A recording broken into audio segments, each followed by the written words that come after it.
Welcome to the Naked Coach Collective. We're not just your average coaches, we're your powerhouse of inspiration and your no-nonsense guide to unlocking your hidden potential. We are an eclectic mix of four, each with a unique journey, but we share a passion for transformation through coaching. Tune in every week for topical discussions and witty banter on all things coaching. There might be a few laughs along the way too, but don't be fooled. We're serious about helping you navigate life's twists and turns with clarity and confidence. Are you ready? Sit back, relax, and immerse yourself in the Naked Coach Collective podcast. All right, listeners, thanks for joining on another episode of the Naked Coach Collective.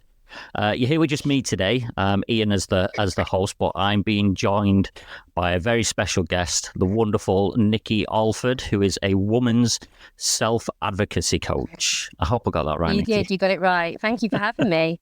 Thank you for coming on. And what I want to do is for our listeners out there who have not heard of you, just give a brief intro, if that's okay. Yeah, hi. So, I'm Nikki. I look after women who have hormone or reproductive health conditions and have spent a lifetime of fighting to have their voices heard. And it really affects your mindset. That comes along with how you deal with relationships and behaviours and work. So when you are living with hormone imbalances, even from a young girl, it affects your cognitive function. So memory, focus, your ability to make decisions that are sensible. And that carries on affecting your entire life and affects your mindset and how you feel about yourself. And I often find many of my clients are in a position now where they don't know who they even are because they've spent a lifetime being told they're not very good at things, they're not well behaved, they were naughty kids at school, and it's really damaging on them as a woman. And then when you are coming into womanhood and you're having children or relationships or going into work, but you're also living with conditions that affect your day-to-day life, like I talk a lot about endometriosis, adenomyosis, PCOS, which are all reproductive health conditions, and it's chronic pain. It does affect your mental health and well-being at the same time, infertility. You end up just becoming completely lost. And it's a really difficult thing to navigate when you are being told by doctors that it's normal, because it's not normal. And I help women rediscover who they are and advocate for themselves, find their voices again. It's incredibly important because women are lost. And I know there's a huge thing now about menopause, and that's fantastic. But there's a whole gap of women who are always being told, be quiet, you're fine, it's just a heavy period. There's going to be a lot of talk about periods here. But it's just a heavy period, it's just painful cramps, and it's not okay. And it's not okay to live your life thinking that it's all right to be in pain all the time and to feel terrible day in and day out. And that's who I help. Amazing. Such good. It sounds like it would be such good work. And I obviously don't know. I can't sit here and say that I know what that's like. So it sounds like it would be really, really beneficial for people. So how did you get into that type of coaching then? Well, it's interesting. So, and I think it's very similar to lots of coaches. When you first start, you have your mindset on one thing. And I always wanted to do imposter syndrome because I always felt like an imposter. I never really knew who I was again. And I knew I wanted to help people, but I never really knew what that meant for me. And then when my dad passed away, my dad had bipolar and he had a lot of mental health problems. So when he passed away, and it was very sudden, he was 59, and I realised, oh my God, I don't know. I was working in IT and I just thought I need to do something. So then I thought maybe I want to help people with mental health problems and bipolar. And I was all over the place. And so I began the imposter syndrome journey to begin with. Lots of people do imposter syndrome and it's very broad. It's not, we talk about niche all the time in the coaching world.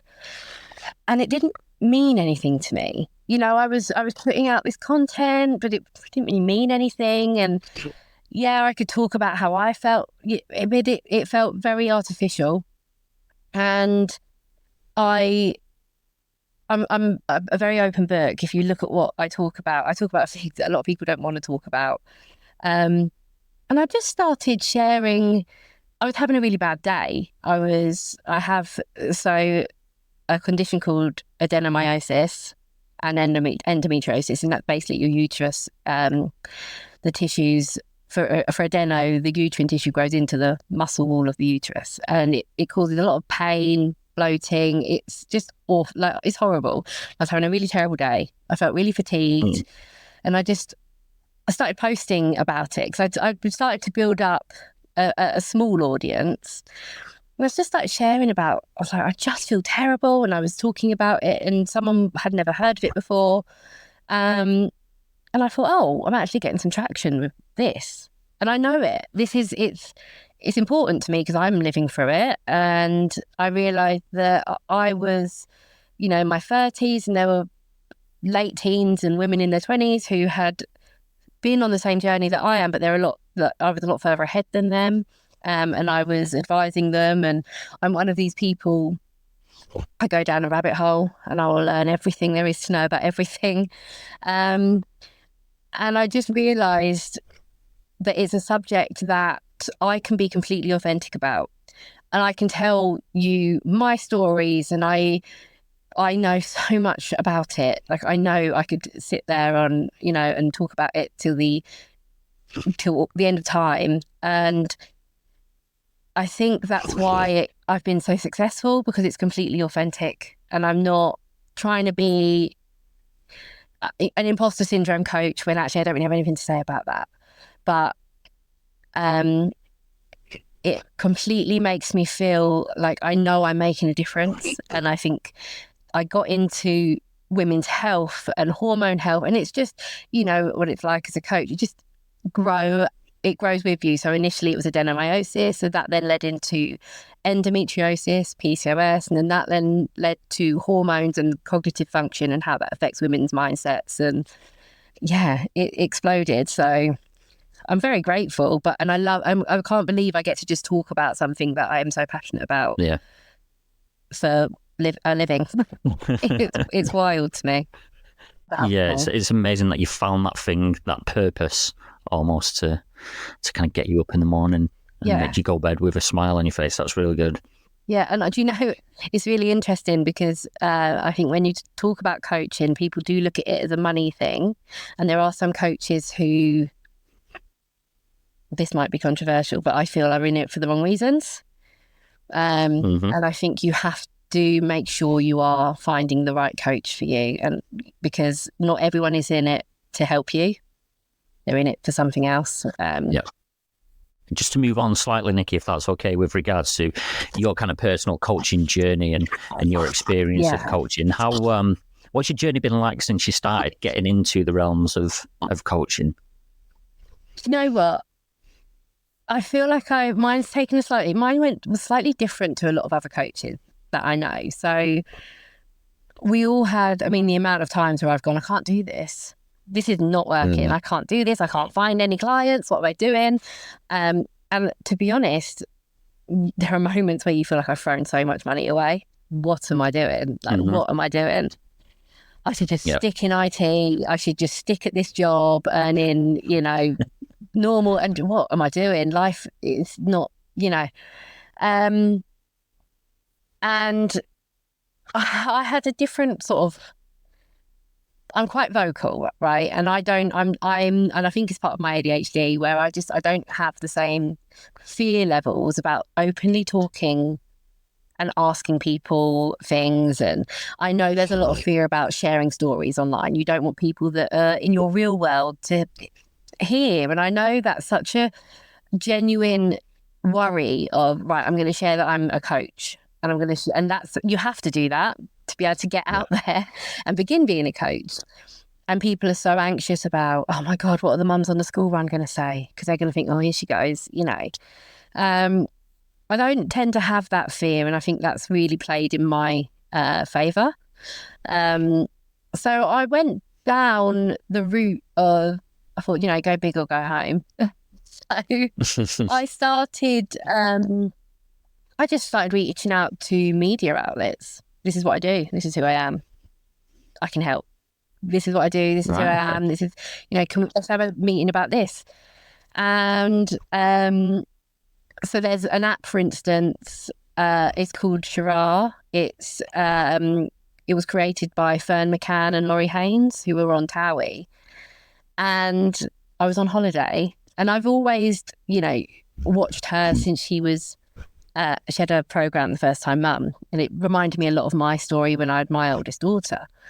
And I messaged, and I was like, look, I love your app. It's all about mental well-being and mindfulness and, growing into this new version of yourself. I love the app.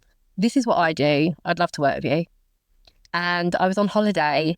It's bizarre to me. I was walking down to get Doritos for the girls, my kids.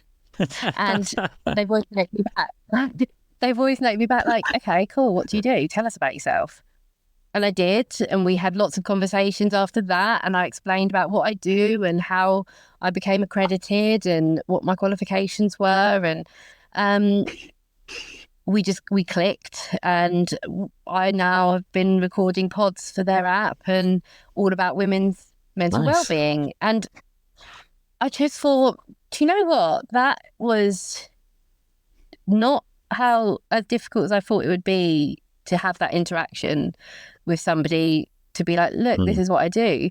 And I really do think what I've learned along the way was you have to believe. If you do not believe in yourself, if you're sitting there going, I'm going to message this person, but they're probably not going to accept it. No, they're probably not going to want to, because I message them anyway. That will feed over. You can feel that from somebody. You have to truly believe that you know your shit. Sorry if I'm not allowed to swear. You know what you've got at. You know you're good at it. I can swear, thank God. I've been like holding it in. You know your shit. You know, you are good at what you do. And as long as it means something to you, you're going to be good at it, and they will feel that from you. And I did that, and I love working with her. She actually really inspires me. She's watching her growth has been incredible, and I love to be a part of that. And then it's a different thing, I went, I did a segment on the Vanessa Feltz show where we were talking about the NHS and how they are handling women's health. And it was really funny because I'd come into the meetings that you were in, and I was doing a very different journey to everybody else. And I kept questioning myself. I was like, oh, should I just be messaging people on Instagram? Because that's what I'm being told to do. No one else is doing it the way I'm doing it. And it was a very different journey for me. And I thought, you know what? No, this is working for me. And I love doing this. I'm reaching more people. I was getting one-to-one clients, but only because somebody would see me on the show, or someone would see me on listen to my pod on the app, and so people would come to me naturally through that. But I was able to share my voice and share my story, and it was scary to begin with, but I really do think when it comes to coaching, there are so many places that will tell you this is exactly how you do it. It might have worked for them, doesn't necessarily mean it will work for you. So if you feel like something is right, if something, I'm really into intuition, and if you feel that I'm going to reach out to this journalist and I'm going to speak to them, and that's the right thing for you to do, you have to just go for it. You have to just go for it. As long as you're not, my main thing is I'm not offending anyone, I'm not harming anyone, I'm not talking about anything that's dangerous or hurting anybody. I'm talking about women's health and their mental well-being. So do you know what? If somebody I went to school with once upon a time looks at it and goes, what is she talking about? How embarrassing. She's talking about periods. That's fine, because I don't really care what you have to say. Excellent. Well, I can't think of a better place to end it there then. That's it. So if anyone wants to get in touch with you, Nikki, what's the best way to reach out to you? So you can reach me on Instagram at Nikki Allford Coaching. which is NIKKIALLFORD coaching. But I'm also on TikTok under the same, or you can find me on LinkedIn. Me and Annie do a lot of work with businesses where we go into companies and workplaces and talk about women's wellness. So you can just search my name on there and find me there. Excellent. Thank you, Nikki. All right, listeners, that wraps up another episode of the Naked Coach Collective and one of our mini launch day specials. Make sure to download the 7 other episodes that are available right now. Now remember that the remaining part of this interview will be released at a later date, so keep your eyes and ears peeled for those notifications when new episodes drop. Finally, if you enjoyed this episode, please leave us a 5-star review and share it with anyone you think may find this useful. And remember, you've been listening to the Naked Coach Collective. Be bare, be there, and be naked.